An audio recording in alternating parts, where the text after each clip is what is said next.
Joining us here in the studio exclusively are Luke Gelinas, whose two sons are students at South Hadley, and bullying expert Barbara Coloroso, who's spoken to parents and administrators at the school.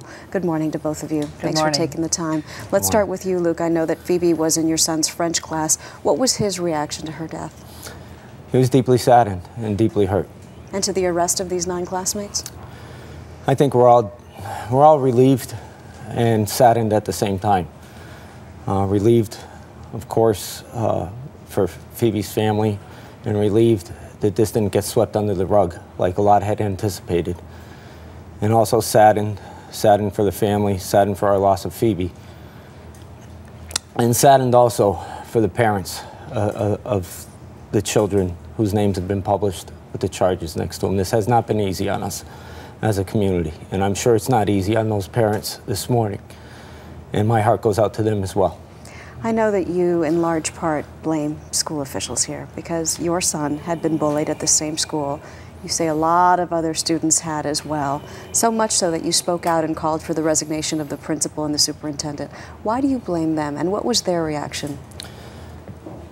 Well, from the start, they said that it's been a constant message of blame the victim and shoot the messenger.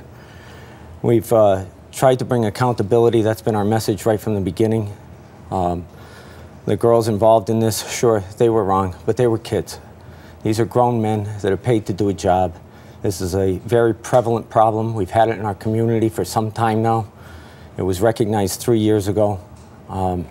It took 2 years for them to actually take action, and they brought Mrs. Coloroso to our town, worked with her. She left them a plan, and they largely did nothing about it.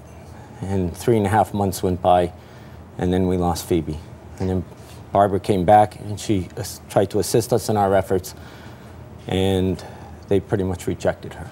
So, Barbara, when they called you in, they were being proactive when they heard there was a problem. They called you in months before Phoebe's death. Had you talked to them? Did you get the impression like this is something that they were taking seriously? Yes, and I believe for the most part they were.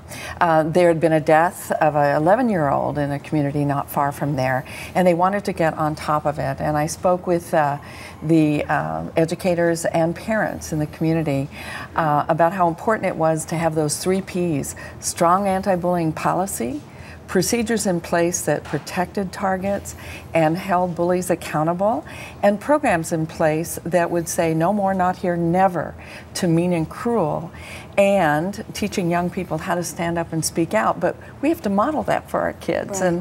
And did they implement that, though? I think some of the schools actually did, but my concern when I went back and talked to the kids and then talked in the community meeting was, again, going back to those 3 Ps, how important it is that we don't write bullying off as boys will be boys, girls just want to be mean, it's part of growing up, that it's not like a conflict, it's about utter contempt for another human being. And it's so important that we stop that in its tracks. And Do we you as mean adults, school officials or parents or both? 3 groups. The kids themselves, because bullying happens under the radar of adults often.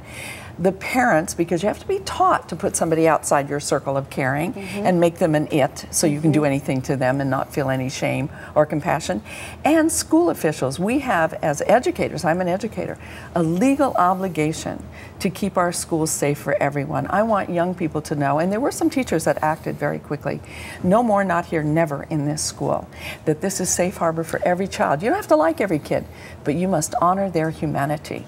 And we are going to take a strong stance. And I think they had policies, but the procedures need to be toughened up. And this is a wake-up call, and I think it will happen. Well, let's hope so. Barbara Coloroso and Luke Gelinas, thank you. Thank you. A lot happens early on The Early Show, weekday mornings on CBS.